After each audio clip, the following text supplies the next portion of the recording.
இன்னைக்கு நான் கொடுக்க போகிற செய்தியினுடைய தலைப்பு என்ன அப்படின்னு சொன்னா, உங்க குடும்பத்திற்காக நீங்க ஜெபிக்கிற 3 ஜெப குறிப்பை பற்றி தான் இன்னைக்கு நான் உங்களோட பேச போறேன். நன்றாய் கவனிங்கள். யோபுவை குறித்து வேதம் ரொம்ப அழகாய் சொல்லுகிறது. அவன் தன்னுடைய குடும்பத்தை காப்பாற்றினான், தன்னுடைய பிள்ளையை காப்பாற்றினான்.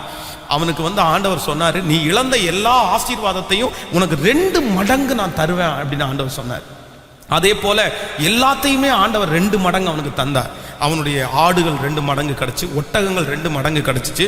அவன் இழந்தது எல்லாமே 2 மடங்கு பெற்றுக்கொண்டான். ஆனா பிள்ளைகளை கர்த்தர் 1 மடங்கு, 10, 7, 3 அப்படி 10 தான் கொடுத்தாரு.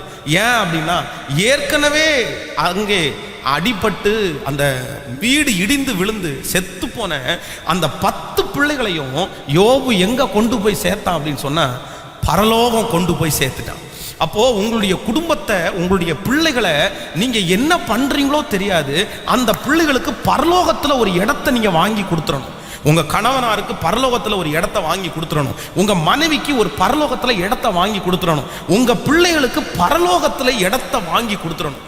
அது ஒவ்வொரு குடும்பத்திலே இருக்கிற பிள்ளைகளுடைய தலையாய கடமையா இருக்கணும். நீங்க ஜெபம் பண்ணணும். நீங்க ஜெபித்தால் கர்த்தர் கேட்பார். நம்முடைய குடும்பங்களுக்காக நம்ம திறப்புல நிக்கிறத ஆண்டவர் விரும்புறாரு, ஆண்டவர் அதை அங்கீகரிக்கிறார்.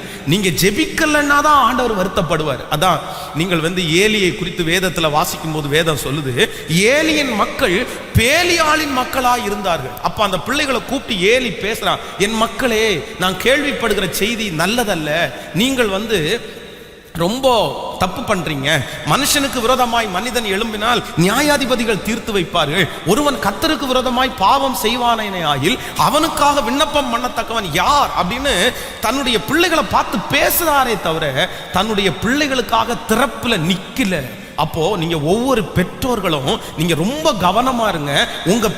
உங்க பிள்ளைங்க மேலதான் பிசாசு இன்னைக்கு குறியா இருக்கிறான், ரொம்ப கண்ணா இருக்கிறான். அவன் ரொம்ப எப்படியாவது நம்முடைய பிள்ளைகளை அழிக்கணும்னு நினைக்கிறான். ரொம்ப ஜாக்கிரதையா இருங்க. நான் என்னுடைய மகன் இளைய மகன் 4th ஸ்டாண்டர்ட் படிக்கிறான். அப்போ எப்பவுமே ஸ்கூல் முடிச்சுட்டு நைட்டு வந்தால் நாங்கள் சில காரியங்களை பேசிக்கிறது வழக்கம். என்ன நடந்துச்சுப்பா, இன்னைக்கு என்ன நடந்துச்சு, இன்னைக்கு யாரெல்லாம் வந்தாங்க, யாரெல்லாம் பாட்டம் நடத்தாங்க. அப்போ ரொம்ப ஷாக்கான ஒரு விஷயத்த அவன் சொன்னான். எனக்கு ரொம்ப ஆச்சரியமா இருந்துச்சு. அப்படின்னா இந்த ஒரு சின்ன வயசுலேயே இந்த பிள்ளைகளுக்கு இருக்கிற அந்த இதை பாருங்க. அப்போ அந்த 4வது வகுப்பு படிக்கிற அந்த பையனை பார்த்து கூட இருக்கிற பிள்ளைங்க புஷ்பா பாத்தியான்னு கேட்டிருக்காங்க.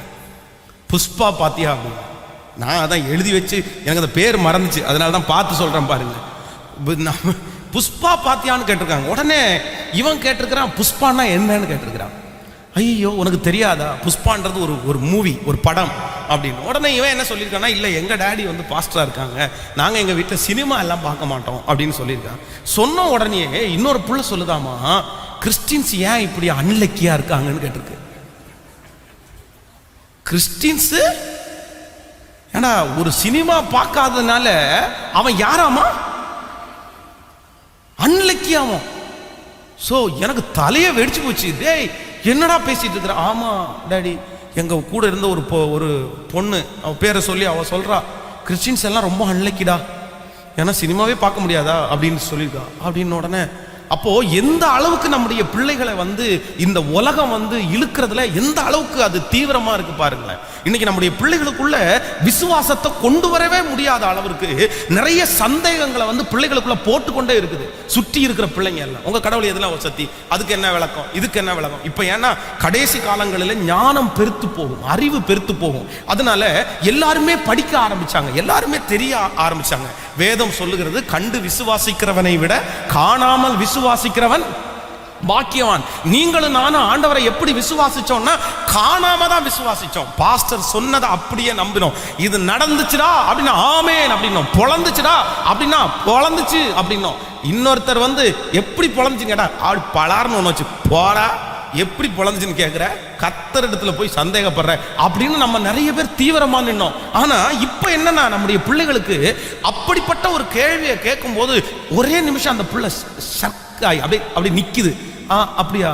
ஏன் அப்படின்னா அவனுக்குள்ள அந்த ஆவியினுடைய ஸ்பிரிட் இல்லை, பரிசுத்த ஆவியானுடைய அபிஷேகம் இல்லை, வேதத்தினுடைய ஆழத்துக்குள்ள நம்முடைய பிள்ளைகள் போறல.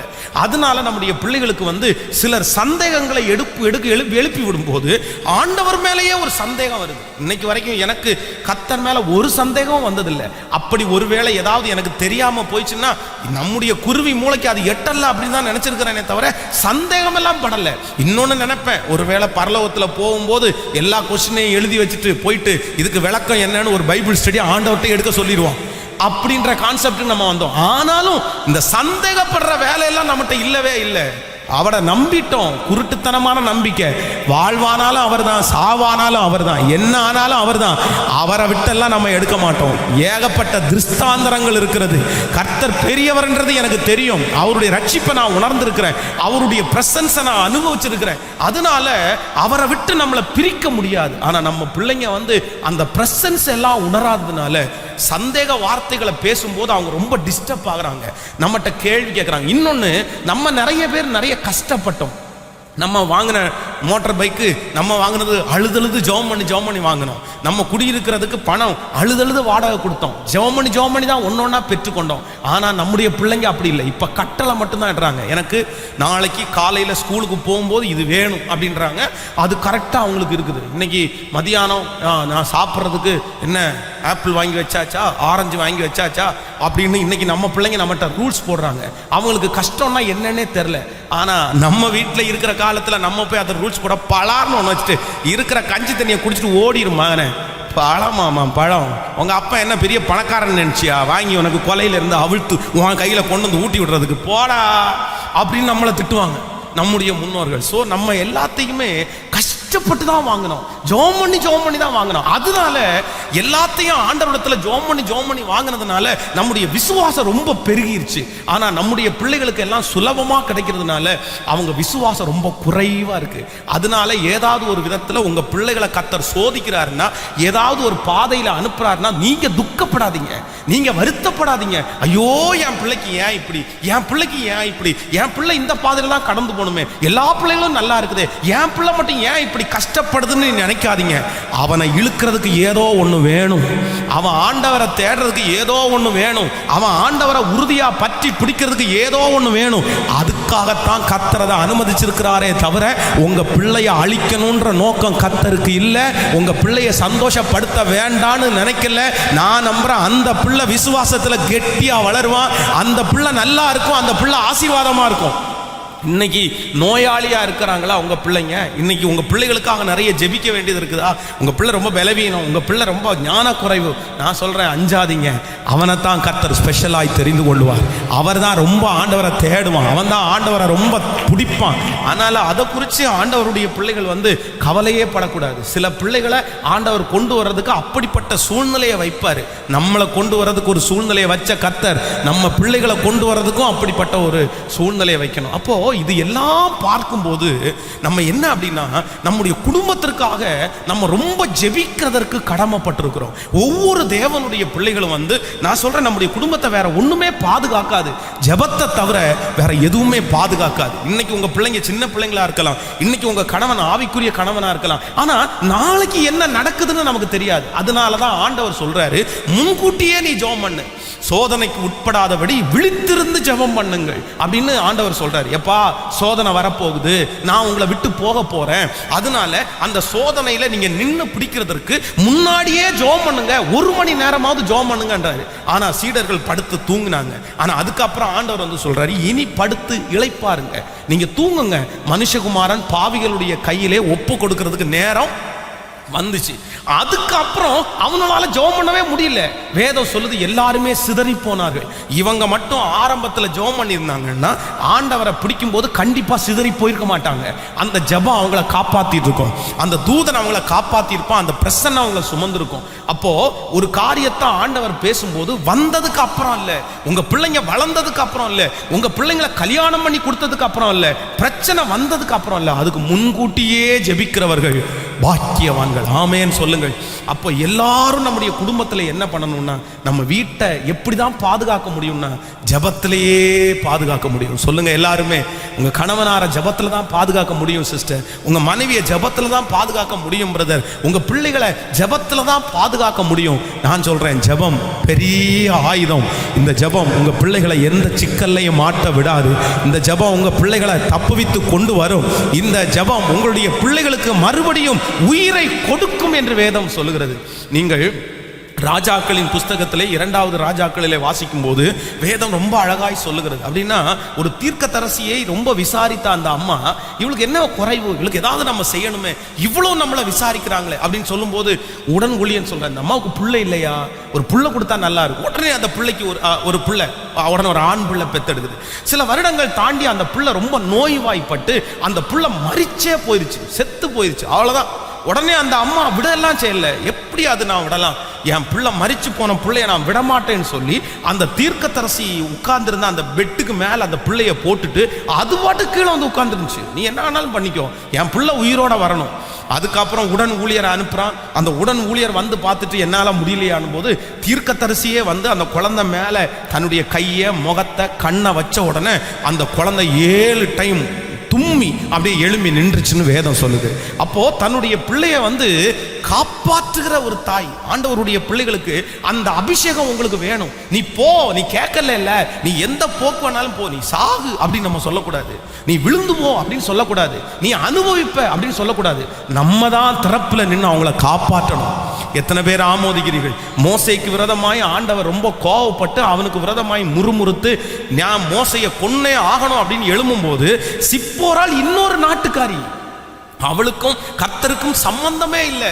அவங்களுக்கும் ஆண்டவருக்கும் வந்து பெரிய தொடுதல் எல்லாம் இல்லை, பெரிய ஜெப வாழ்க்கை இல்லை, பெரிய பரிசுத்த வாழ்க்கை இல்லை.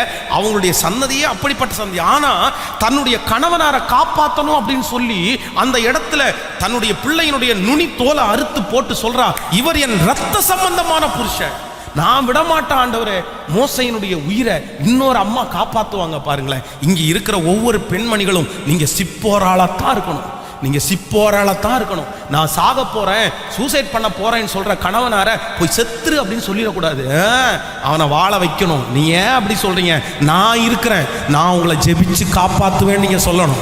நான் உங்களை ஜெபிச்சு காப்பாத்துவேன், நான் உங்களை ஜெபிச்சு உங்க பிசினஸ் ஆசீர்வாதத்துக்கு நான் கொண்டு வருவேன், நான் முழங்கால நிக்கிறேன், நீ தைரியமா இருன்னு ஆண்டவருடைய பிள்ளைகளாகிய பெண்கள் நீங்க தான் நீங்க சொல்லணும். நீங்க மனைவி அப்படிதான், நான் செத்து போறேன் அப்படின்னு சொல்லும் போது, ஆமா நீ இருக்கிறதும் ஒண்ணுதான், நீ போய் சேர்றதும் ஒண்ணுதான், நீ செத்தா எனக்கு ஒன்றும் பிரச்சனை இல்லை அப்படின்னு நீ சொல்லிடக்கூடாது. அதுக்கப்புறம் செத்ததுக்கு அப்புறம் தான் உங்களுக்கு தெரியும் அந்த அம்மாவுடைய வருத்தம், அந்த அம்மா இருந்தது எவ்வளவு நன்மைன்றது உங்களுக்கு அப்புறம் தான் தெரியும். அதனால செத்து போறவங்கள நீங்க விடக்கூடாது. நீங்க உடனே சொல்லணும், உனக்கு என்னம்மா பிரச்சனை, உனக்கு நான் இருக்கிறேன், 10 ஆசீர்வாதத்தை விட நான் உனக்கு பெருசு இல்லையா, நான் உனக்கு பெருசுமா, நான் உனக்கு என்ன வேணாலும் தர்றேன் அப்படின்னு ஒவ்வொரு கணவனாரும் அப்படி நீங்க வந்து அன்னாளுடைய கணவனார மாதிரி நீங்க வந்து காப்பாற்றணும். அப்போ நம்முடைய குடும்பத்துல நான் நம்புறேன், இந்த தேசத்துல ஜனங்களை கொள்ளையிடுவதற்காக ஒரு சக்தி போராடிட்டே இருக்குது.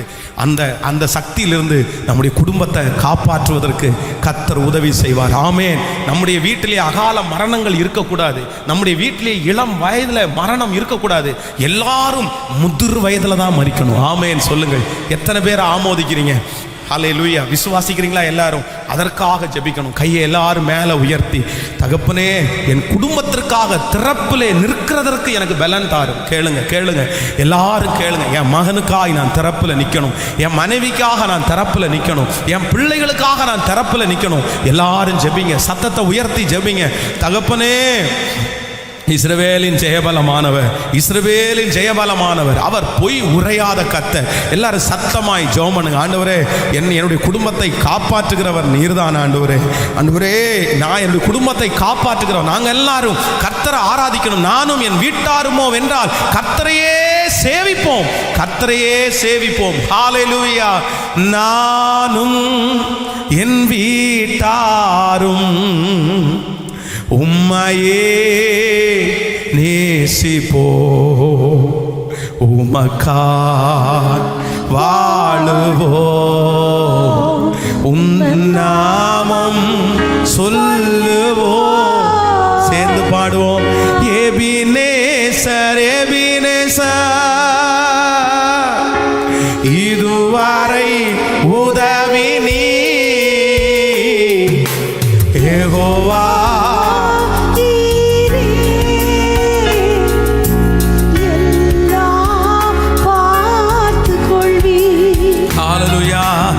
எபினேசர்.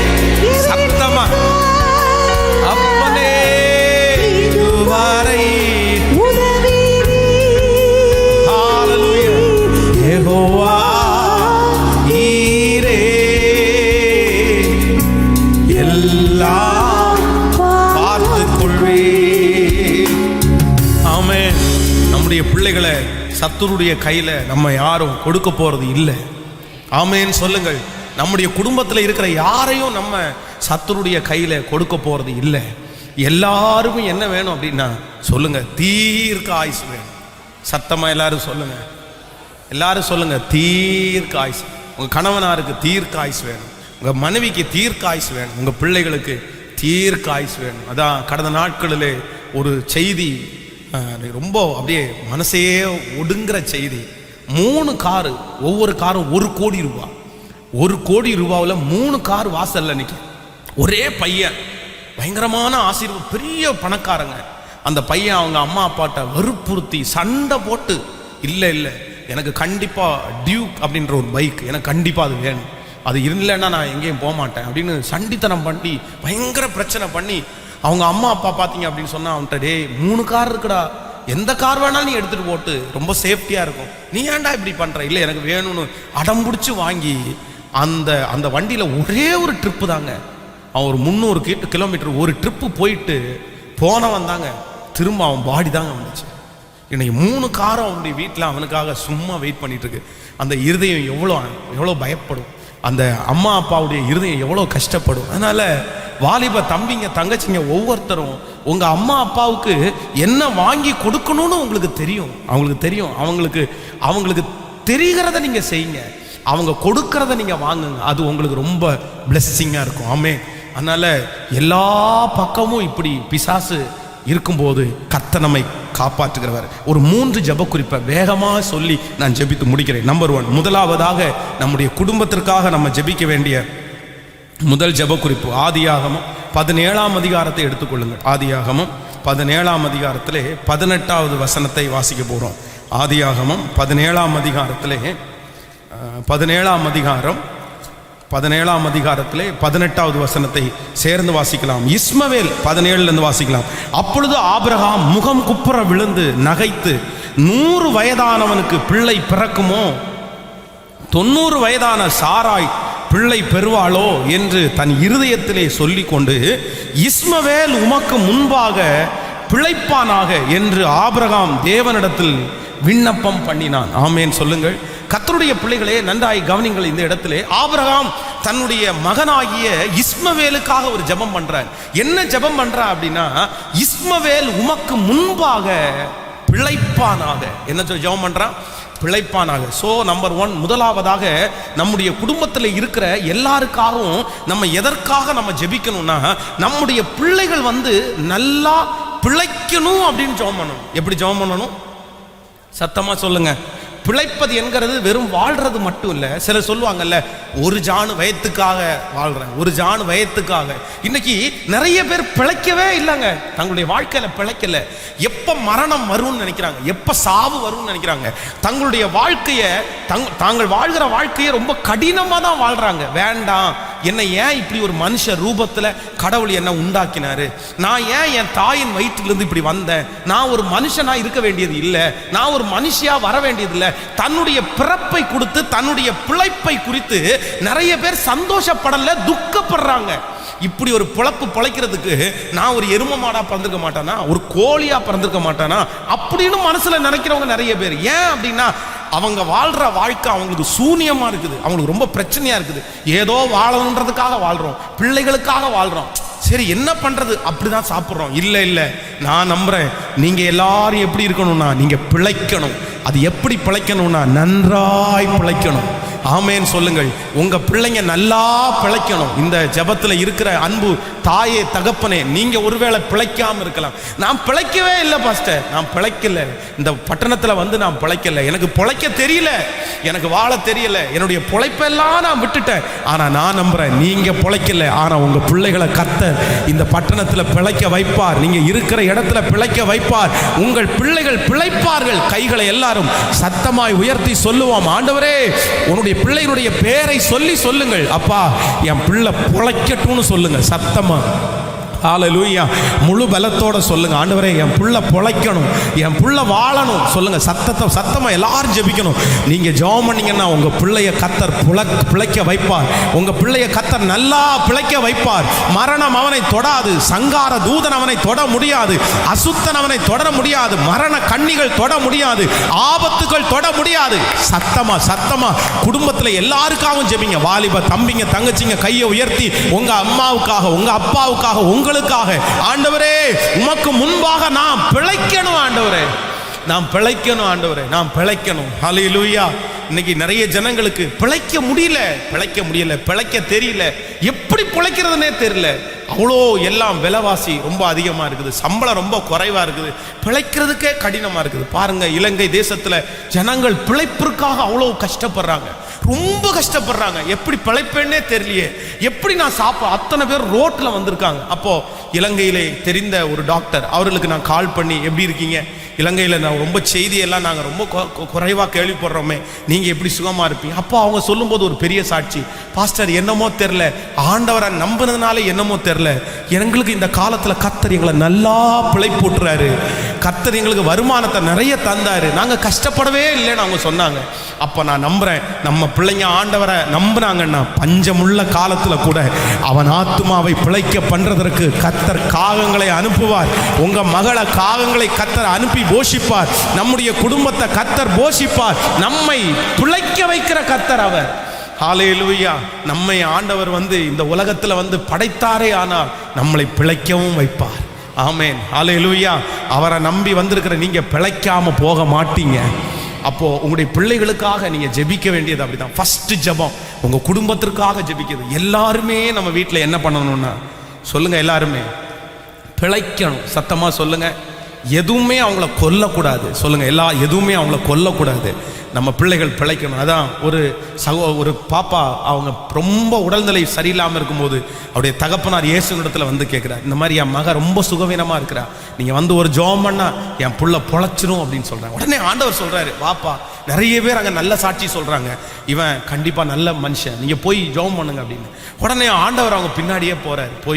போகும்போது நிறைய நெருக்கம். ஒருத்தர் சொல்கிறாரு, இனி போதகரை வருத்தப்படுத்த வேண்டாம், உன் பிள்ளை செத்து போயிடுச்சு, உன் பிள்ளை இல்லை, உன் பிள்ளை முடிஞ்சிருச்சு, இனி நடக்க வேண்டிய காரியத்தை பார்த்துக்கலாம். அங்கே எல்லாரும் வந்துட்டாங்க, அடக்கம் பண்ணுறதுக்கு எல்லாரும் ரெடி பண்ணிட்டோம். உடனே ஆண்டவர் திரும்பி பார்த்து சொல்கிறாரு, விசுவாசம் உள்ளவனாக இரு, உன் பிள்ளை நிச்சயம் பிழைக்கும்.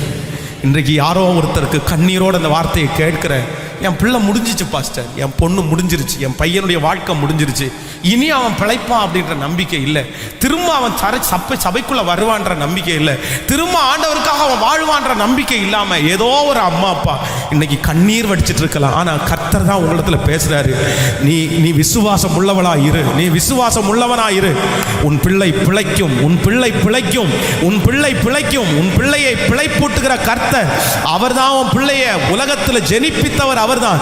தாயின் கருவில் உருவாகும் முன்னே உன் பிள்ளைய கர்த்தர் அறிஞ்சிட்டாரு. உன் பிள்ளை அந்த வியாதி ஒன்றும் செய்யாது, அந்த மன போராட்டம் ஒன்றும் செய்யாது, அந்த பிள்ளை பொழைக்கும், அந்த பிள்ளை வாழும், அந்த பிள்ளை வாழும். ஹல்லேலூயா. எத்தனை பேர் ஆமோதிக்கிறீர்கள்?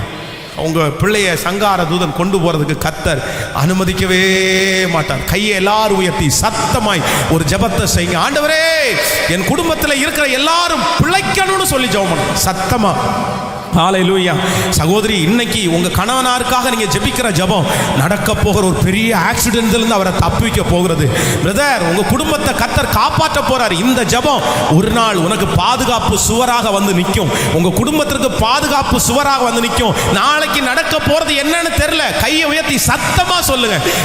என் கணவனார் மேல இயேசுவின் ரத்தத்தை தெளிக்கிறேன், என் மனைவி மேல இயேசுவின் ரத்தத்தை தெளிக்கிறேன், என் பிள்ளை மேல இயேசுவின் ரத்தத்தை தெளிக்கிறேன், என் அம்மா அப்பா மேல இயேசுவின் ரத்தத்தை தெளிக்கிறேன். ஓ ஹல்லேலூயா. அவங்க பிழைச்சிருக்கணும் ஆண்டவரே, அவங்க பிழைச்சிருக்கணும் ஆண்டவரே, அவங்க பிழைச்சிருக்கணும் ஆண்டவரே, அவங்க பிழைச்சிருக்கணும். ஆமென் சொல்லுங்க. அவங்க ஒன்று விதைச்சா கர்த்தர் 100 பலன் கொடுக்கணும். உங்க பிள்ளை ஒரு ஈசாக்கா கர்த்தர் மாற்றுவார். உங்க பிள்ளைய ஒரு ரூத்தா கர்த்தர் மாற்றுவார்.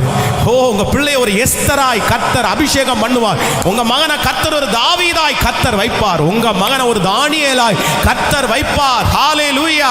உங்க மகனை கர்த்தர் இடிந்து போகிற அலங்கத்தை கற்ற ஒரு தேவ மனுஷனா கர்த்தர் நிறுத்துவார். ஹல்லேலூயா, ஹல்லேலூயா, ஆமென். நீங்கள் மறக்காம ஜெபிக்கணும். ஆண்டவரே என்னை பிழைக்க பண்ணு, எங்களை பிழைக்க பண்ணு. ஆமென் சொல்லுங்க. பிழைப்புக்கான வழிகளை கர்த்தர் பிள்ளைகளுக்கு அப்படியே திறப்பாரு. அவன் போய் கேட்குற இடத்துல வேலை கிடைக்கும், அந்த வேலையில் உயர்வு கிடைக்கும், அந்த வேலையில் சம்பள உயர்வு கிடைக்கும், அந்த வேலையை அவனே செய்ய ஆரம்பிப்பான், அந்த வேலைக்கு அவன் முதலாளியாக இருப்பான், அவனுக்கு கீழே 10 பேர் வேலை செய்வாங்க, அவன் 10 பேருக்கு வேலை கொடுப்பான். இப்படியே உன் பிள்ளைய கர்த்தர் பிழைக்க பண்ணுவேன் என்று வாக்கு கொடுக்கிறார். உன் பிள்ளை இந்த பூலோகத்தில் பிழைச்சுத்தான் இருக்கும். விசுவாசிக்கிறீர்களா? விசுவாசிக்கிற நீ விசுவாசித்தால் தேவனுடைய மகிமையை காண்பாய். ஹல்லேலூயா. கைகளை உயர்த்தி இயேசுவே நாங்கள் நம்புகிறோம், நம்புகிறோம், நம்புகிறோம், நம்புகிறோம், நம்புகிறோம். நம்பர் 2, இரண்டாவதாக ஒரு பிள்ளைக்காக நம்ம இல்லை ஒரு குடும்பத்திற்காக நம்ம ஆட்களுக்காக நம்ம ஜெபிக்க வேண்டிய இரண்டாவது ஜெபம் யோபுவின் புஸ்தகம் 1ஆம் அதிகாரம். நீங்கள் 4வது வசனத்திலிருந்து நம்ம எடுக்க போகிறோம். யோபுவின் புஸ்தகத்தை எடுத்துக்கொள்ளுங்கள். யோபு 1ஆம் அதிகாரத்திலே 1ஆம் அதிகாரம் 4வது வசனத்திலிருந்து வாசிக்கலாம். அவர் குமாரர் அவனவன் தன் நாளிலே தன் வீட்டிலே விருந்து செய்து தங்கள் 3 சகோதரர்களையும் சகோதரிகளையும் தங்களுடனே கூட போஜனம் பண்ணும்படி அழைப்பார்கள். விருந்து செய்கிற அவரவருடைய நாள் முறை முடிகிற போது யோபு, ஒருவேளை என் குமாரர் பாவம் செய்து தேவனை தங்கள் இருதயத்தில் தூசித்திருப்பார்கள் என்று சொல்லி அவர்களை அழைத்தனுப்பி பரிசுத்தப்படுத்தி அதிகாலமே எழுந்து அவர்கள் எல்லாருடைய இலக்கத்தின் படியையும் சர்வாங்க தகன பலிகளையும் செலுத்துவான். இந்த பிரகாரமாக யோபு அந்நாட்களில் எல்லாம் செய்து வருவான். கையை உயர்த்தி ஒரு ஹல்லேலூயா சொல்லுங்கள். ஆண்டவருடைய பிள்ளைகளே, தன்னுடைய குடும்பத்தை நன்றாய் நடத்தினதிலே மிகப்பெரிய ஒரு தேவ மனுஷன் யாருன்னா இந்த யோபு. தன்னுடைய மனைவியின் இடத்துல நல்ல பேர் வாங்கிட்டான். உத்தமன் அப்படின்ற பேர் வாங்கினான். தன்னை சுற்றி இருக்கிற ஜனங்களுக்கு முன்னாடி நல்லவன்ற பேர் வாங்கினார். ஆண்டவரிடத்துல நல்ல பேர் வாங்கினார். தன்னுடைய பிள்ளைகளிடத்திலும் நல்ல பேர் வாங்கினார். எல்லாத்தையுமே அவன் காப்பாற்றினான். எனக்கு சம்பாரிச்சு கொடுக்கறது மட்டும்தான் என் வீட்டினுடைய வேலை அப்படின்னு நினைக்கல. யோபுக்கு எவ்வளோ ப்ரெஷர் இருந்திருக்கும் தெரியுமா? எத்தனை அவனுக்கு வேலை இருந்திருக்கும் தெரியுமா? அவ்வளோ 1000 ஆடு, அவ்வளோ 1000 ஒட்டகங்கள், அவ்வளோ பெரிய யூனிட், அத்தனை வேலைக்காரங்க. இதை எல்லாம் யார் மெயின்டைன் பண்ணணும் அப்படின்னு சொன்னா இந்த யோபு தான் மெயின்டைன் பண்ணணும். ஒரு பெரிய பணக்காரன், ஒரு பெரிய கோடீஸ்வரன், அவனுக்கு நிறைய வேலைகள் இருக்கிறது. ஆனா இவ்வளவு வேலையின் மத்தியிலையும் இவ்வளவு பிரச்சனையின் மத்தியிலையும் அவனை குறித்து வேதம் சொல்லுது, தன்னுடைய பிள்ளைகளுக்கு 10 பிள்ளைங்க அவனுக்கு. அந்த 10 பிள்ளைகளுக்கு ஆண் மக்கள் எல்லாருக்கும் ஒவ்வொருத்தருக்கும் ஒரு வீடு கட்டி கொடுத்தானாம். ஒவ்வொருத்தருக்குமே எல்லாருக்கும் ஒரு வீடு. அதனால நான் நம்புறேன், இப்ப ஜெபம் பண்றேன், உங்க பிள்ளைங்க 5 பேர் தான் 5 பேருக்கும் 5 வீடை கத்த தரணும். ஆமேன் சொல்லுங்க, நல்லா சொல்லுங்க. ஒரு வீடோட நிப்பாட்டாதீங்க. கர்த்தர் உங்களுக்கு எத்தனை பிள்ளைங்க இருக்கிறாங்களோ அத்தனை பிள்ளைகளுக்கு தகுந்த வீட்டை கர்த்தர் உங்களுக்கு தரணும். ஆமேன். அப்போ எல்லாருக்கும் ஒவ்வொரு வீடு இருக்குது. அவங்க எல்லாருமே அவங்களுடைய பிறந்த நாளுக்கு சில டைம் ஒன்று சேருவாங்க. அப்போ 10 பேரும் ஒன்று சேர்ந்து ஒரு வீட்டில் கேக்கு வெட்டி ரொம்ப கொண்டாடுவாங்க. அப்போ என்ன நினைக்கிறான் அப்படின்னு சொன்னா, அந்த கொண்டாட்டத்திற்கு அப்பா போக முடியாதுன்னு நினைக்கிறேன். அந்த அளவுக்கு அவர் ரொம்ப பிஸி ஷெட்யூல். அவங்க அப்பாவை கூப்பிட முடியாது. வருஷத்துக்கு 10 பிறந்த நாள் வரும். அந்த பிறந்த நாளுக்கு அவங்களுக்கு மனைவிக்கு 10 பிறந்த நாள், அதுக்கு ஒரு 10 நாள், அப்படி போட்டால் அவனுக்கு அவ்வளோதான். மாதத்துக்கு எப்படி ஒரு 10 ஃபங்க்ஷன் இருக்கும். எல்லாத்துக்கும் போக முடியாதுன்னு நினைக்கிறேன். ஆனால் இந்த யோபு ஒன்றை மட்டும் ரொம்ப தவறல்ல. அவர்கள் அந்த நாள் முடிகிற போது அந்த எல்லாரும் சேர்ந்து அந்த சந்தோஷமா இருப்பாங்க பாருங்களேன். அன்னைக்கு முடிஞ்ச உடனே எல்லாரையும் கூப்பிட்டு லைனா நிக்க வச்சு அவங்க ஒவ்வொருத்தருக்கு தகுந்த மாதிரி ஒரு பலியை செலுத்தி அவங்க பாவத்திற்காக பாவ நிவர்த்தி செய்வாங்க. அவங்க தப்பு பண்ணி இருப்பாங்களோ இல்லையோ அவருக்கு தெரியாது. அண்ணன் தம்பி என்ன தப்பு பண்ண போயிருக்காங்க அதெல்லாம் தெரியாது நமக்கு. ஆனா ஒருவேளை சந்தோஷத்தின் மிகுதியில ரொம்ப ஜாலியா இருக்கும்போது என் பிள்ளைங்க ஏதாவது தப்பு பண்ணியிருக்கிறாங்கன்னா அது கர்த்தருக்கு முன்பாக தவறா வந்து நின்னுன்றதுக்காக பிள்ளைகளை பரிசுத்தப்படுத்தி ஜெபம் பண்ணாங்க. பரிசுத்தப்படுத்தி ஜெபம் பண்ணாங்க. கவனிங்க, உங்க வீட்டில் 2வது கேட்கப்பட வேண்டிய ஜெபம் பரிசுத்தத்திற்காக உங்க வீட்டில் ஜெபம் பண்ணணும். உங்க பிள்ளைகளை நிறுத்தி அவர்களுடைய பரிசுத்தத்திற்காக ஜெபிக்கணும். அவங்க கண்ணு நல்ல கண்ணு, ஆனா ஆப்போசிட்ல இருக்கிற கண்ணு நல்ல கண்ணு இல்லை. அவங்க வாயிலிருந்து புறப்படுகிற வார்த்தை நல்ல பேச்சு. ஆனா சுத்தி இருக்கிற பிள்ளைங்க பேசுற பேச்சு சரியில்லாத பேச்சு. நம்முடைய பிள்ளைகள் ஒருவேளை தெரியாதனமா ஏதாவது ஒரு வார்த்தை பேசிட்டாங்கன்னா, ஒரு பார்வை பார்த்துட்டாங்கன்னா, அப்போ ஒவ்வொரு ஆண்டவருடைய பிள்ளைகளும் ஒவ்வொரு தகப்பன்மாரும் மறக்காதீங்க, வாரத்திற்கு ஒரு நாள் ஞாயிற்றுக்கிழமை ஆலயம் முடிச்சிருந்துச்சா உங்களுக்கு வசதி கிடைக்குமா, உங்க பிள்ளைகளை எல்லாரையும் நிக்க வச்சு அவங்களுடைய பரிசுத்தத்திற்காக ஜெபிக்கணும். அவங்களுடைய பாவத்தை உங்க கையில ஏத்து நீங்க ஜெபிக்கணும். என் பிள்ளை கெட்ட வார்த்தை பேசியிருந்தா மன்னிச்சிருங்க ஆண்டவரே, என் பிள்ளை இச்சையா பார்த்துருந்தா மன்னிச்சிருங்க ஆண்டவரே, என் பிள்ளை வாயை திறந்து இப்படி பேசியிருந்தா மன்னிச்சிருங்க ஆண்டவரே. ஒரு நல்ல தகப்பனும் தாயும் என்ன பண்ணுவாங்கன்னா, தன்னுடைய பிள்ளைகளுடைய பரிசுத்தத்திற்காக ஜெபம் பண்ணுவாங்க. ஆனா நீங்களே பரிசுத்தம் இல்லாம இருந்தா, அதான் பிதாக்கள் திராட்சை காய்களை தின்றார்கள், பிள்ளைகளுடைய பற்கள் கூசி போயிற்று. பிதாக்கள் திராட்சை காய்களை தின்றார்கள், பிள்ளைகளுடைய பற்கள் கூசி போயிற்று. அப்பா அம்மா ரொம்ப ஜாக்கிரதையா இருக்கணும், ரொம்ப கவனமா இருக்கணும். நீங்க நல்லவங்களா இல்லாம உங்க பிள்ளைகளை நல்லவங்களா வளர்த்த முடியாது. நீங்க அடிமைத்தனத்துல இருந்து உங்க பிள்ளைகளை அடிமை இல்லாம வளர்த்த முடியாது. அப்படியே அந்த ஜெனரேஷன் பாதிக்கப்பட்டுரும். அதுக்காக ஒருவேளை அப்படிப்பட்ட சூழ்நிலையில இருந்தா வளர்ந்துட்டோம், அவ்வளவுதான். பிள்ளைகளுக்கு முன்பாக இப்போது யோக்கியமானவைகளை தான் நம்ம செய்யணும். பிள்ளைகளுக்கு நம்ம தான் ஒரு பெரிய முன்னோடி, நம்ம தான் ஒரு பெரிய சாட்சியா நிற்க வேண்டியவங்க. அதனால எல்லாரும் ரெண்டாவது ஜெபிக்க போறோம். என் வீடு எங்கும் என்ன வரணும்னா பரிசுத்தம். சொல்லுங்க பார்க்கலாம். என்னுடைய காம்பவுண்டு சுற்றி பரிசுத்தம். எல்லாரும் சொல்லுங்க, என் பிள்ளைங்க மேல பரிசுத்தம். கைகளை எல்லாரும் உயர்த்தி ஜெபிங்க. ஆண்டவரே, என் பிள்ளை செய்த பாவத்தெல்லாம் மன்னிச்சிருங்க, என் கணவனார் செய்த தவறெல்லாம் மன்னிச்சிருங்க, என் மனைவி செய்த தவறெல்லாம் மன்னிச்சிருங்க. மன்னிக்கிறதுல தயவுறுத்த கர்த்தர் அவர். சொல்லுங்க, எல்லாரும் சொல்லுங்க, ராஜா உம்மை தவிர வேறு யாரும் என் பிள்ளையை, ஆண்டவரே ஸ்தோத்திரம் ஸ்தோத்திரம் ஸ்தோத்திரம், என்னுடைய பிள்ளையை காப்பாற்ற முடியாது, என் குடும்பத்தை காப்பாற்ற முடியாது. இப்பொழுது என் பிள்ளையினுடைய வாழ்க்கையிலே பரிசுத்தம் கடந்து வருவதாக, என் பிள்ளைகளுடைய வாழ்க்கையிலே பரிசுத்தம் கடந்து வருவதாக. ஆமென் சொல்லுங்க. கைகளை உயர்த்தி ஒரு ஹல்லேலூயா சொல்லுங்க. அப்போ ரெண்டாவதாக நம்ம எதுக்கு ஜெபிக்கணும்னா, நம்முடைய குடும்பத்தில் இருக்கிற எல்லாருடைய பரிசுத்தத்திற்காக நீங்க திறப்புல நிக்கணும். அப்ப திறப்புல நிற்கும் போது, இன்னைக்கு உங்க கணவனார் ஜெபத்துல இல்லை, உங்க மனைவி ஜெபத்துல இல்லை, நான் சொல்றேன், நீங்க ஒருத்தர் போதும், நீங்க ஒருத்தர் போதும். நீங்க முழங்கால் படி முதல்ல போடுங்க. நீங்க சோர்ந்து போகாதீங்க. சீக்கிரமாய் ஆண்டவர் முழங்கால நிக்கிறதற்கு உங்க கூட அவங்கள கொண்டு வருவார். ஜெபத்துல ஒண்ணு கேட்கிறேன், எங்க அம்மா எனக்காக அழுது ஜெபம் பண்ணாங்க, இன்னைக்கு நான் நல்லா இருக்கிறேன் அப்படின்னு சொல்றோம். கை தூக்க பார்க்கலாமே, கை தூக்கல. எங்க அம்மா எனக்காக அழுது ஜெபம் பண்ணாங்க. சார் எத்தனை பேர் இருக்கிறீங்க பாருங்க. உங்க அம்மா உங்களுக்காக ஜெபித்த ஜெபம் வீணா போகல. நான் நம்புறேன் நீங்களும் அப்படிதான். உங்க பிள்ளைகளுக்காக வடிக்கிற கண்ணீர் வீணா போகாது. ஒரு நாள் அவங்க சொல்லுவாங்க, எங்க அம்மா ஜெபம் பண்ண ஜெபம் தான் நான் உயிரோட இருக்கிறேன்னு சொல்லுவாங்க. ஆமேன்னு சொல்லுங்க. மூன்றாவதாக, நம்பர் 3, மூணாவதாக வேகமாய் நம்ம தியானித்து முடிக்க போறோம். 2 ராஜாக்களின் புஸ்தகம் 4ஆம் அதிகாரத்தை எடுத்துக்கொள்ளலாம். 2 ராஜாக்களின் புஸ்தகம் 4ஆம் அதிகாரத்திலே 1வது வசனத்தை வாசிக்கலாம். தீர்க்கதரிசிகளுடைய புத்திரரில் ஒருவனுக்கு மனைவியாயிருந்த ஒரு ஸ்திரீ எலிசாவை பார்த்து, உமது அடியானாகிய என் புருஷன் இறந்து போனான். உமது அடியான் கர்த்தருக்கு பயந்து நடத்தினான் என்பதை அறிவி. கடன் கொடுத்தவன் இப்பொழுது என் 2 குமாரரையும் தனக்கு அடிமையாக்கி கொள்ள வந்தான் என்றான். எலிசா அவளை நோக்கி, நான் உனக்கு என்ன செய்ய வேண்டும்? உன் வீட்டில் உன்னிடத்தில் என்ன இருக்கிறது என்று சொல்லி என்ன. அதற்கு அவள், ஒரு குடம் எண்ணெயே அல்லாமல் உமது அடியானுடைய வீட்டிலே வேறு ஒன்றும் இல்லை என்றார். நன்றாய் கவனிகள் ஆண்டவருடைய பிள்ளைகளே. மூன்றாவதாக, ஒரு தாய் தீர்க்கதரிசியின் இடத்துல போய் தன்னுடைய பிள்ளைக்காக ஜெபிக்கிறார். என்ன ஜெபிக்கிறா அப்படின்னு சொன்னா, ஒரு காலத்துல என் கணவனார் ரொம்ப நீதிமானா நடந்தாரு, நல்ல ஊழியம் செய்தார், அவர் நல்லவர், அவர் கெட்டவர் அல்ல. ஆனா அவரிடத்துல இருக்கிற ஒரு பெரிய ஒரு கெட்ட ஒரு குணம் என்ன அப்படின்னு சொன்னா, அவர் நிறைய கடன் வாங்கிட்டாரு. இப்போ கடன் வாங்கின அவர் மரித்து போனார். இப்போ கடன்காரங்க எல்லாமே யாரை பிடிக்கிறாங்க அப்படின்னா, என் பிள்ளைங்க 2 பேரையும் பிடிச்சு இந்த கடனுக்கு நீதான் வரணும் அப்படின்றாங்க. அப்போ இந்த அம்மா இந்த தீர்க்கதரிசி இடத்துல கெஞ்சுறாங்க, எப்படியாவது என் பிள்ளைங்க 2 பேரையும் விடுதலை ஆக்கணும் அப்படின்னு. அப்போ மூன்றாவதாக, முன்னோர்களுடைய சாபத்திலிருந்து நம்ம விடுதலை ஆகிறதற்கு நம்ம ஜெபம் பண்ணணும். ஆமேன் சொல்லுங்கள். புரியுதா? எத்தனை பேருக்கு புரியுது? நம்ம முன்னோர்களுடைய சாபங்கள் நம்மளை தொடரக்கூடாது, அதற்காக ஸ்பெஷலா ஜெபிக்கணும்.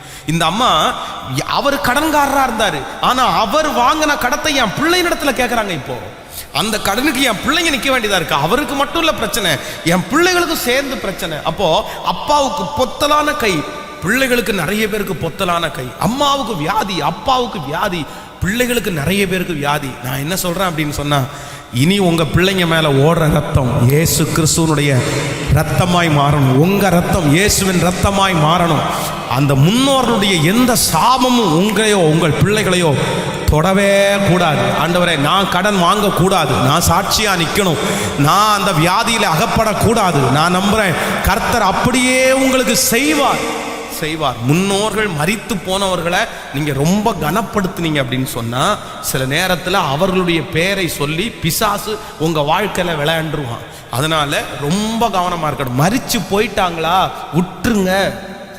அவங்கள நம்ம எங்க பார்ப்போம் அப்படின்னா, பரலோகத்துல அவங்கள சந்திச்சிருவோம். மரித்து போதான் சங்கீதக்காரனாய தாவீது சொல்லும்போது ரொம்ப சொல்றேன், நான் பிள்ளை உயிரோடு இருக்கையில் பிள்ளைக்காக அழுதேன், நான் ஜெபம் பண்ணேன், ஆனா பிள்ளை இப்ப மரிச்சு போயிடுச்சு, நான் அதனிடத்திற்கு போவேனே அல்லாமல் அது என்னிடத்திற்கு திரும்பி வராது. நிறைய பேர் ரொம்ப மிஸ்டேக் பண்றாங்க. இறந்து போறதுக்கு முன்னாடி பாத்தீங்கன்னா அவ்வளோ கரிச்சு கொட்டுறது, அவ்வளோ பிரச்சனை பண்றது, திட்டுறது, சாக மாட்டியா, அப்படி பண்ண மாட்டியா, இப்படி பண்ண மாட்டீங்க. இறந்து போனதுக்கு அப்புறம் பாத்தீங்க அப்படின்னு சொன்னா போட்டோ வச்சு பூஜை பண்றது, மாலையை போடுறது, லைட்டை எரிக்க வைக்கிறது, எந்த இடத்துக்கு போனாலும் அவங்கள குறிச்சே பேசுறது. நான் சொல்றேன், உங்களை வருத்தப்படுத்தல, உங்களுடைய இழப்பு எவ்வளவு பெருசுன்னு எனக்கு தெரியும். ஒரு மனுஷன் மரிச்சு போறது, நம்மளை விட்டே கடந்து போறது, அந்த துக்கம் மாள முடியாதுன்னு தெரியும். ஆனா பிசாசு இதையே கையில எடுத்து உங்க குடும்பத்துல விளையாண்டுருவான். ரொம்ப ஜாக்கிரதை. நான் ஒரு குடும்பத்தை சந்திக்கும் போது என் 2 கண்ணால பார்த்த அந்த சாட்சியை உங்களுக்கு சொல்றேன். அப்படின்னா, ஒரு ஈபியில வேலை பார்க்குற அண்ணன் ஈவில தம்பி அண்ணன் ஈவில வேலை பார்த்துட்டு இருக்கும்போது அந்த கரண்ட் ஷாக் அடிச்சு இறந்து போயிட்டான். இறந்து போன உடனே அவனை பணமா வீட்டுக்கு கொண்டு வர்றாங்க. அந்த நேரத்தில் தம்பியினுடைய ஒய்ஃப் அவங்க மாதமா இருக்காங்க. இந்த தாத்தா பாட்டி 2 வயசானவங்க இருக்காங்கல்ல, உடனே அவனுடைய பேரை சொல்லி அவன் தான் வயிற்றுல இருக்கான், அவன் தான் வயிற்றுல இருக்கான், அவன் தான் வயிற்றுல இருக்கிறான் அப்படின்னு என் பிள்ளை எனக்கு கிடைச்சிருவான், என் பிள்ளை எனக்கு கிடைச்சிருவான். சரிப்பா, விசுவாசத்திற்கு ஒரு அளவு வேண்டாம்பா அப்படி சொல்லி அந்த பிள்ளை கல்யாணம் பண்ணி அந்த பிள்ளைக்கு குழந்தை பிறக்கும் போது அதே மாதிரி ஆம்பளை குழந்தை தான் பிறந்துச்சு. இவங்க அப்பா அம்மா வேற ஒரு பேரை வச்சுட்டாங்க. பேரை வச்சா தாத்தா பாட்டி, அதை எப்படி நீ பேர் வைக்கலாம், செத்து போன என் பையன் தான் உன் வயிற்றுல பிறந்திருக்கிறான், நீ என்ன வேணாலும் பேரை வச்சுக்கோ, நான் அந்த பேரை சொல்லி தான் உனக்கு கூப்பிடுவேன்னு சொல்லி அந்த பிள்ளை வந்தாலும் போனாலும் செத்து போன அந்த பையன் அவனுடைய பேரை வச்சு கூப்பிட்டு நீ நம்ப மாட்டீங்க, பிறக்கும் போது அவ்வளோ அழகாய் பிறந்த குழந்தை இப்போ அந்த பையன் இறந்து போனான் பாருங்களேன், அவனுக்கு முகத்துல எல்லாம் அந்த தீக்காயம் பட்டு அவன் இறந்து போனான். இந்த குழந்தையினுடைய முகம் அப்படியே தீக்காயம் பட்டது போல அப்படியே புள்ளியா இருக்குது. அவனுக்கு ஒரு ஏசி இல்லாம அவனால எங்கேயுமே இருக்க முடியாது.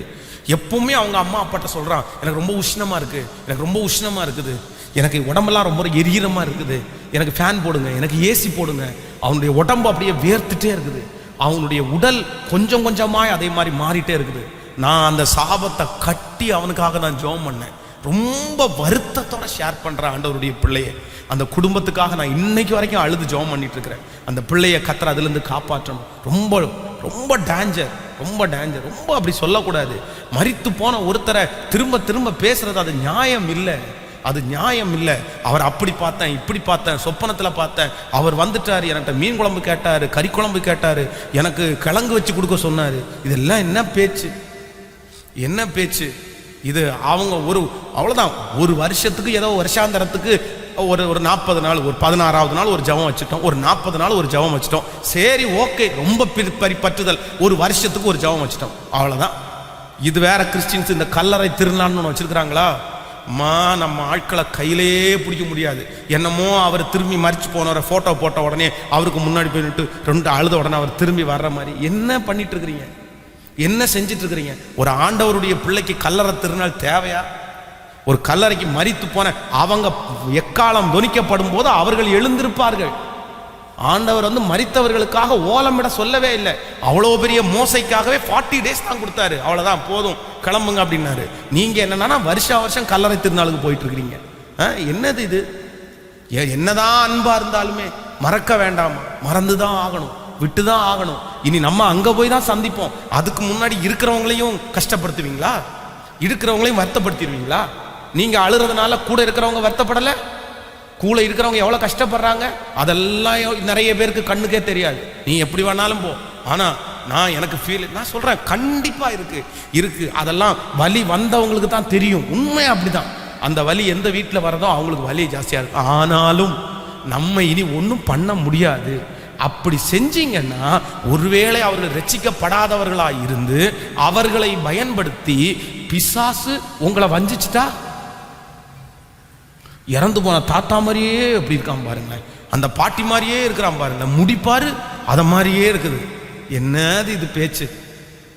என்ன அந்த அம்மா ஒழுக்கமா இறந்திருந்தா கூட பரவாயில்ல, ஒரு நல்ல அம்மா, பரிசுத்தவாட்டி, ஊழியம் செஞ்சவங்க அப்படின்னா சரி, ஓகே, நம்ம சந்தோஷப்படலாம். அவங்களே ஒழுங்கினமான வாழ்க்கையை வாழ்ந்து இறந்து போனாங்க. பாட்டி மாதிரியே முடி இருக்காமா, ஜடையா இருக்காமா. என்னது இது பேச்சு? எப்படி இதெல்லாம் எப்போ மாற போறீங்க? எப்போ இதை விட போறீங்க? அதனால கிறிஸ்தவனா வாழ்ந்தா, ஆண்டவருடைய பிள்ளையா பைபிளை தூக்குனா சத்தியத்துக்கு கட்டுப்பட்டு நடக்கணும். சும்மா வெளி வேஷத்தை தரிச்சிட்டு இருக்க கூடாது. சத்தியம்னா சத்தியம், நிக்கணும்னா நிக்கணும், அவ்வளவுதான். கலப்பையின் மேல கையை வச்சு பின்னிட்டு பார்க்கிற எவனும் கர்த்தருடைய ராஜ்யத்துக்கு தகுதி உள்ளவன் அல்ல. பரிசுத்தவான்கள் இந்த மாதிரி ஆயிரக்கணக்கான காயம் மனசுல பட்டுட்டு தான் திரும்பவும் நின்றுட்டு இருக்கிறாங்க. நமக்கு இந்த ஊர்ல வந்த மிஷினரிகள் நிறைய பேருக்கு காயம் இல்லைன்னு நினைக்கிறீங்களா? மரணம் இல்லைன்னு நினைக்கிறீங்களா? சொந்த பிள்ளைய அடக்கம் பண்றது கூட பெட்டி இல்லாம அட்டை பாக்ஸுக்குள்ள அவங்களே குழி தோண்டி போச்ச எத்தனை பரிசுத்தவான்கள் இருக்காங்க தெரியுமா?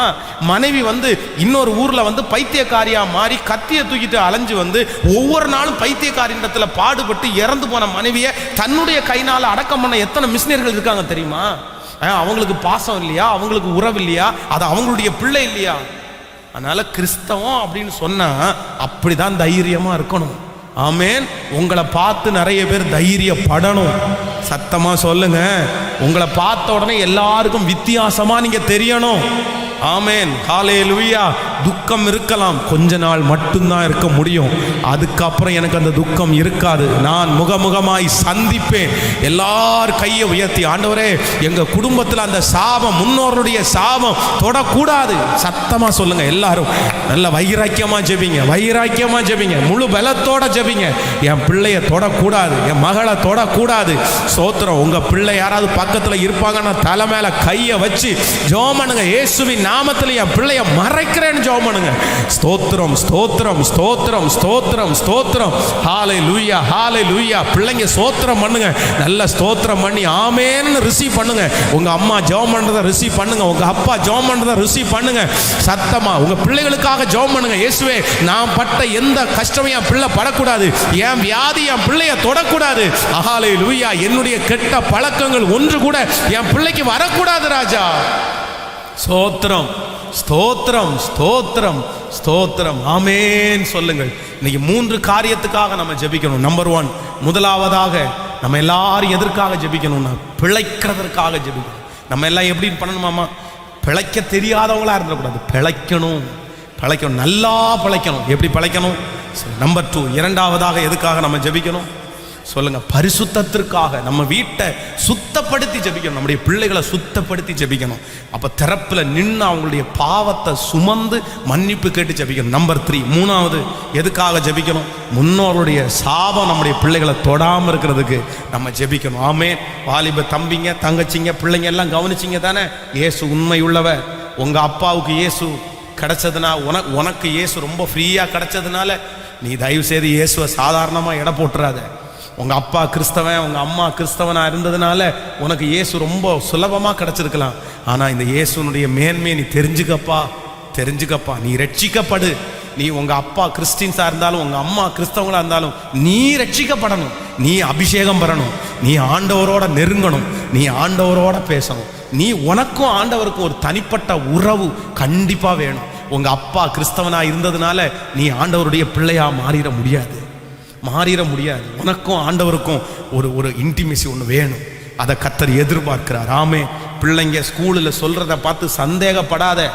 கர்த்தரை சந்தேகப்படக்கூடாது. ஒரு வார்த்தை பேசக்கூடாது. நீ இயேசுவை பற்றி நீ போட்டிருக்கிற ட்ரெஸ்ஸு, நீ படிக்கிறதுக்கு கட்டின ஃபீஸு, நீ போடுற மை, நீ போடுற சகலமும் உங்கள் அப்பா சம்பாரித்து கொடுத்ததுன்னு நினைக்காத. உங்கள் அப்பாவுக்கு கர்த்தர் கொடுத்தது. உங்கள் அப்பா பிச்சைக்காரனா வந்தார், உங்கள் அப்பா ஒன்றும் இல்லாமல் இருந்தார், உங்கள் அப்பா அழிஞ்சு போவாருன்னு நினச்சாரு. ஆனால் கர்த்தரே உங்கள் அப்பாவையும் அம்மாவையும் நடத்தி இன்னைக்கு உங்கள் அப்பா அம்மாவை கர்த்தர் தான் நல்லா வச்சிருக்கிறாரு. கர்த்தர் இல்லைன்னா உங்கள் அம்மா அப்பா இன்னைக்கு ஒன்றும் இல்லாமல் போயிருப்பாங்க. நீ ரொம்ப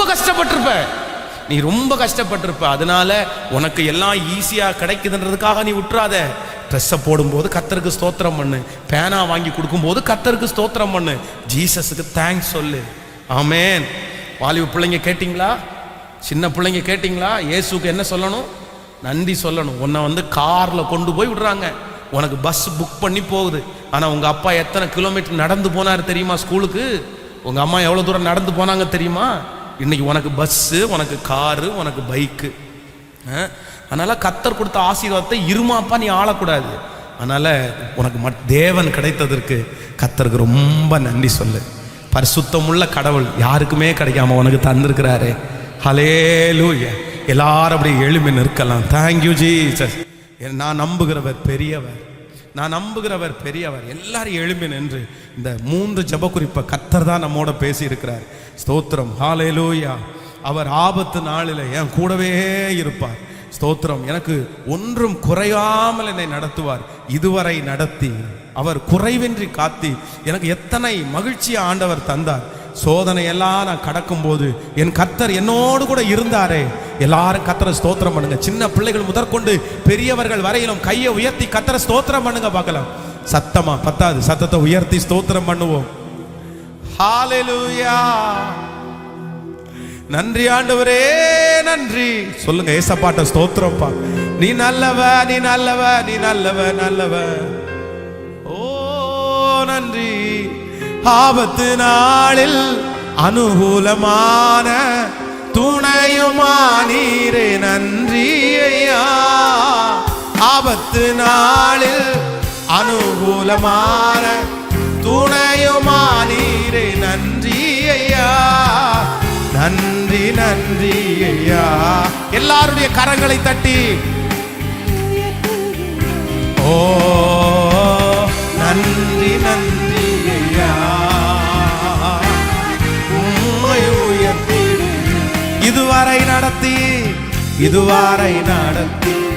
குறைவின்றி காத்து மகிழ்வை தந்தீரே, நன்றி. என்ஜாய் பண்ணி பாடுங்க பார்க்கலாம். மகிழ்வை தந்தீரே, நன்றி. தண்ணீரை கடந்தே சோதனை ஜெயித்தே, மதிலை தாண்டினேன் உம்பல. தண்ணீரை கடந்தே மதிலை தாண்டினேன் உம்ப. கரங்களை மாலை தட்டி இப்ப சொல்லுவோம். நன்றி.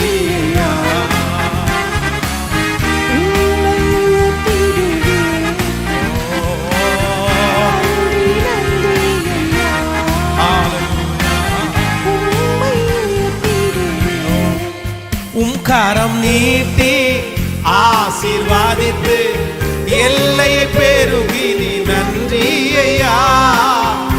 கரம் நீட்டி ஆசீர்வாதித்து எல்லையை பெருகி நீ, நன்றி ஐயா. எல்லாரும் நன்றி நிறைந்த உள்ளத்தோடு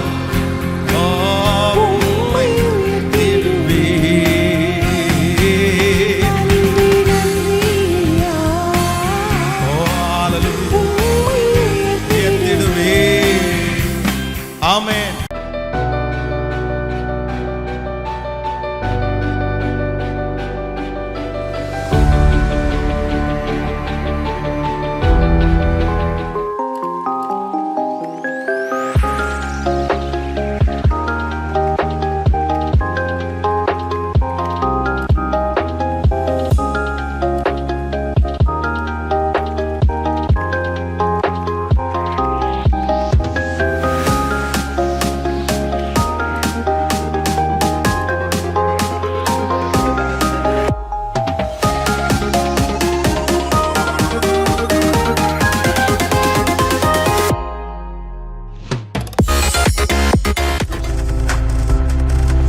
நீங்கள் பார்த்து கொண்டிருப்பது உங்கள் ஜாய் டிவி. உங்கள் துக்கம் சந்தோஷமாய் மாறும்.